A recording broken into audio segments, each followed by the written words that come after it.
হুম শুরুতেই একটা বিষয় কল্পনা করা যাক। ধরে নিন একটি অত্যন্ত প্রাচীন আর বিশাল দেয়ালচিত্র বা মিউরালের দিকে তাকানো হচ্ছে। দূর থেকে দেখলে মনে হবে পুরো ছবিটা একদম পরিষ্কার। হ্যাঁ, প্রতিটি চরিত্র বা ঘটনার একটা নির্দিষ্ট অর্থ আছে বলে মনে হয়। একদম। শত শত বছর ধরে এভাবেই তো মানুষ সেই বিশাল ছবিটা দেখে আসছে, তাই না? কিন্তু ধরুন যদি একটা ম্যাগনিফাইং গ্লাস বা আতসী কাচ নিয়ে সেই মিউরালের একদম কাছে চলে যাওয়া যায় আচ্ছা। এবং শুধু একটা নির্দিষ্ট তুলির আচরণের উপর নজর দেওয়া হয়, তখন কি হবে? হঠাৎ করেই হয়তো সেই একটা তুলির আচরণ পুরো ছবিটার অর্থই পাল্টে দিতে পারে। তো আজকের এই গভীর বিশ্লেষণে আমরা ঠিক এভাবেই একটা আতসী কাচ হাতে তুলে নিতে যাচ্ছি। আর আমাদের সেই আতসী কাচের নিচে থাকা মিউরালটি হল আম, ধর্মতত্ত্ব এবং ভাষাতত্ত্বের একটি অত্যন্ত কৌতূহল উদ্দীপক জগৎ, যেখানে একটিমাত্র শব্দ বা ধরুন সেই শব্দের ব্যাকরণগত কাল মানে টেন্স আর কি, পুরো একটি বিশ্বাসের ভিতকে নতুন করে সংজ্ঞায়িত করতে পারে। ঠিক বলেছেন। তো আজকের আলোচনার মূল মিশনটা একটু পরিষ্কার করি। পবিত্র কোরআনের আলোকে একটা ঐতিহাসিক বিতর্ক বিশ্লেষণ করব আমরা।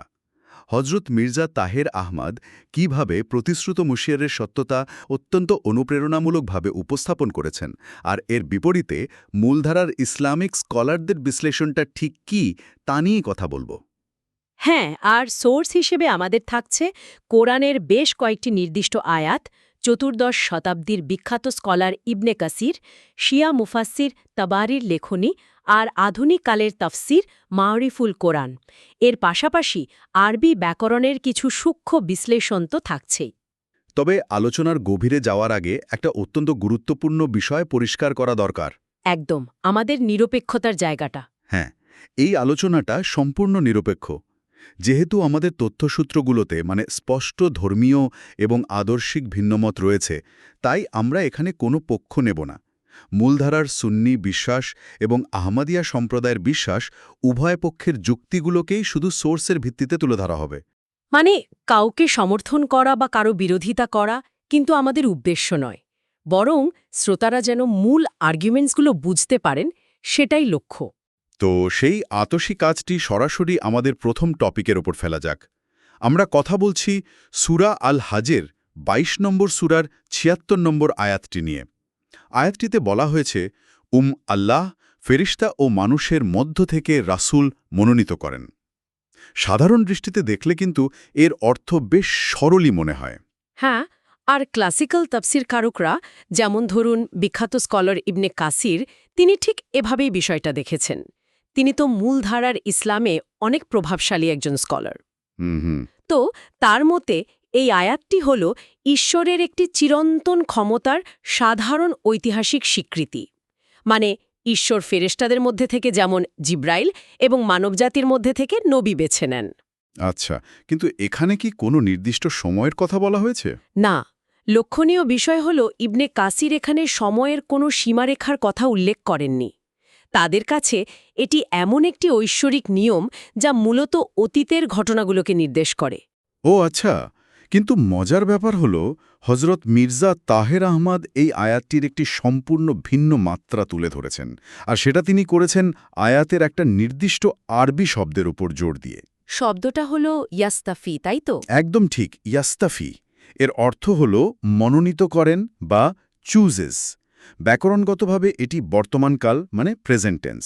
তো মির্জা তাহের আহমদের মূল যুক্তিটা দাঁড়িয়ে আছে এই ব্যাকরণের ওপরই। আচ্ছা, তার মানে তিনি বলতে চাইছেন নবুয়তের সমাপ্তির ঘোষণা আসার পরও যেহেতু এই আয়াতটি অবতীর্ণ হয়েছে, তাই ঈশ্বর এখানে বর্তমানকাল ব্যবহার করেছেন। হ্যাঁ, তিনি বলছেন ঈশ্বর তো অতীতকাল ব্যবহার করে বলছেন না যে তিনি মনোনীত করতেন, বরং বলছেন মনোনীত করেন। তার মানে প্রক্রিয়াটি এখনও চলমান। বুঝতে পেরেছি। ধরুন এটা কি অনেকটা কোনো কোম্পানির নিয়োগ বিজ্ঞপ্তির মতো? পত্রিকায় লেখা আছে কোম্পানি দক্ষ কর্মী নিয়োগ করে। এর মানে তো এই নয় যে তারা শুধু অতীতে নিয়োগ দিত এবং এখন দরজা বন্ধ। ঠিক, এর মানে তারা এখনও নিয়োগ দিচ্ছে এবং ভবিষ্যতেও দেবে। রাইট। এই উপমাটা হজরত মির্জা তাহের আহমদের যুক্তিটা বোঝার জন্য খুব চমৎকার। তিনি ঠিক এটাই বলছেন যে বর্তমানকাল কখনোই এমন কাজের জন্য ব্যবহার করা যৌক্তিক নয় যা চিরতরে শেষ হয়ে গেছে। আর নিজের অবস্থান শক্ত করতে তিনি শিয়া মুফাসসির তাবারিরও উদ্ধৃতি দেন। সেখানে তাবারি কি বলেছেন? তাবারি স্পষ্ট করেছেন যে এই আয়াতের রাসূল বলতে সরাসরি নবীদেরই বোঝানো হয়েছে। এর মাধ্যমেই মির্জা তাহের আহমদ প্রমাণ করেন যে প্রয়োজন অনুযায়ী ঈশ্বর নতুন সংস্কারক পাঠাতে পারেন। বাপরে, মানে ব্যাকরণের এই একটা নিয়ম কিভাবে ভবিষ্যতের সম্ভাবনার বিশাল একটা দরজা খুলে দিচ্ছে। কিন্তু একটু দাঁড়ান, ভাষার ব্যাকরণ কি আসলেই সবসময় এতটা গাণিতিক হয়? বিশেষ করে আরবি ভাষার মতো একটি প্রাচীন এবং কাব্যিক ভাষায়, তাই তো? হ্যাঁ। কারণ ইয়াস্তাফি শব্দটির যদি একটিমাত্র অর্থই হতো তাহলে তো মূলধারার স্কলাররা এই যুক্তি খণ্ডন করার সুযোগই পেতেন না। ব্যাকরণবিদরা একটা শক্তিশালী পাল্টা যুক্তি দাঁড় করিয়েছেন। আরবি ব্যাকরণে এই ইয়াস্তাফি শব্দটিকে বলা হয় ফেল মুদারি বা ইমপারফেক্ট টেন্স। ইমপারফেক্ট টেন্স মানে কাজটা এখনো শেষ হয়নি। হ্যাঁ, তবে আরবিতে অতীত, বর্তমান, ভবিষ্যতের ছকটা ইংরেজির মতো এতটা সরল নয়। এর একটা বড় বৈশিষ্ট্য হল এটি একই সাথে বর্তমান, ভবিষ্যৎ অথবা একটি সাধারণ অভ্যাসগত কাজও বোঝাতে পারে। তার মানে এই একটা টেন্স দিয়ে যেমন ভবিষ্যতের কথা বোঝানো যায়, তেমনি অতীতের কোনো সাধারণ সত্যকেও তুলে ধরা সম্ভব। একদম তাই। সমালোচক সালিহ আল দাখেল এই বিষয়টা নিয়ে বিস্তারিত বলেছেন। তিনি দাবি করেন যে এই টেন্সটি অনেক সময় আলংকারিক অর্থে ব্যবহৃত হয়, মানে অতীতের ঘটনাকে নাটকীয় বা প্রাণবন্ত করে তোলার জন্য অতীতকালের বদলে বর্তমানকাল ব্যবহার করা হয়। ও আচ্ছা, এটা তো আমাদের দৈনন্দিন জীবনে গল্প বলার মতো। কিরকম? ধরুন কেউ বলছে, তারপর সে সেখানে যায় এবং চিৎকার করে বলে। ঘটনাটা অতীতে ঘটলেও আমরা তো বর্তমানকাল ব্যবহার করছি নাটকীয়তার জন্য। হ্যাঁ, ঠিক। এই জীবন্ত করে তোলার বিষয়টি আল দাখিলের যুক্তির মূল কথা। তিনি এর প্রমাণ হিসেবে কুরআনের সূরা আল ইমরানের একটি আয়াতের উদাহরণ টানেন। সেখানে ঈসা এবং আদমের সৃষ্টির ব্যাপারে কথা বলা হয়েছে। আচ্ছা। সেখানে আদমের সৃষ্টির ব্যাপারে ইয়াকুন মানে তিনি হন বা ইজ ব্যবহৃত হয়েছে, অতীতকালের ফাকানা বা তিনি হয়েছিলেন এর বদলে। কিন্তু আদমের সৃষ্টি তো মানব ইতিহাসের একদম শুরুর ঘটনা। সেখানে বর্তমানকাল কেন? ওই যে নাটকীয়তা ফুটিয়ে তোলা, প্রাণহীন মাটি কিভাবে ঈশ্বরের আদেশে জ্যান্ত মানুষে পরিণত হল সেই বিস্ময়কর দিকটা বোঝাতেই বর্তমানকাল ব্যবহৃত হয়েছে। সমালোচকদের মতে সূরা হজের আয়াতেও ঈশ্বরের ক্ষমতা বোঝাতে বর্তমানকাল ব্যবহৃত হয়েছে, আক্ষরিক ভবিষ্যতের প্রতিশ্রুতি হিসেবে নয়। বুঝতে পারছি। অর্থাৎ এক পক্ষ বলছে ব্যাকরণ আক্ষরিক অর্থেই ভবিষ্যতের দরজা খোলা রাখছে, আর অন্য পক্ষ বলছে এটি কেবল একটি ভাষার অলংকার। হ্যাঁ, তাই। শুধু ব্যাকরণ দিয়ে তো আর এই বিতর্কের ফয়সালা হবে না। একদম না। নিশ্চিতভাবেই আমাদের কুরআনের বৃহত্তর প্রেক্ষাপটের দিকে নজর দিতে হবে। মানে অন্যান্য আয়াত কিভাবে এই ধারাবাহিকতা বনাম সমাপ্তির যুক্তিকে প্রভাবিত করে। তো চলুন প্রথমেই মির্জা তাহের আহমেদের ধারাবাহিকতার যুক্তির সপক্ষে থাকা প্রমাণগুলো দেখি। তিনি সূরা আল ইমরানের ৮১-৮২ নম্বর আয়াতের উল্লেখ করেন। ওই যে যেখানে নবীদের অঙ্গীকারের কথা বলা হয়েছে। ঠিক, সেখানে বলা হয়েছে যে তারপর যখন তোমাদের কাছে একজন রাসূল আসে, মানে কোরআন ভবিষ্যৎকাল বা দেয়ার কামস আ মেসেঞ্জার ব্যবহার করে নতুন রাসূলকে সমর্থনের কথা বলছে। ও আচ্ছা। আর শুধু কি পূর্ববর্তী নবীদের প্রতিশ্রুতি আছে, মানে সাধারণ মানুষের জন্য কোনো ইঙ্গিত? হ্যাঁ, সূরা আল জুমার আয়াতে নিরক্ষরদের মাঝে রাসূল পাঠানোর কথা বলা হয়েছে, আর বলা হয়েছে অন্যদের মাঝে যারা এখনও মিলিত হয়নি তাদের কথাও। এই যে যারা এখনো মিলিত হয়নি, এটা দিয়ে আসলে কাদের বোঝানো হচ্ছে? হাদিসে এখানে সালমান ফার্সির কথা বলা হয়েছে। যখন মহানবীকে এই অন্যদের পরিচয় জিজ্ঞেস করা হয়, তিনি সালমান ফার্সির কাঁধে হাত রেখেছিলেন। আহমদিয়া স্কলাররা এটিকে ভবিষ্যতের উম্মার ভেতর থেকে সংস্কারক আসার প্রমাণ হিসেবে দেখেন। কিন্তু মূলধারার সুন্নি স্কলাররা তো বিশ্বাস করেন নবুয়তের ধারা চিরতরে শেষ। তারা এই যুক্তির মোকাবেলা করেন কিভাবে?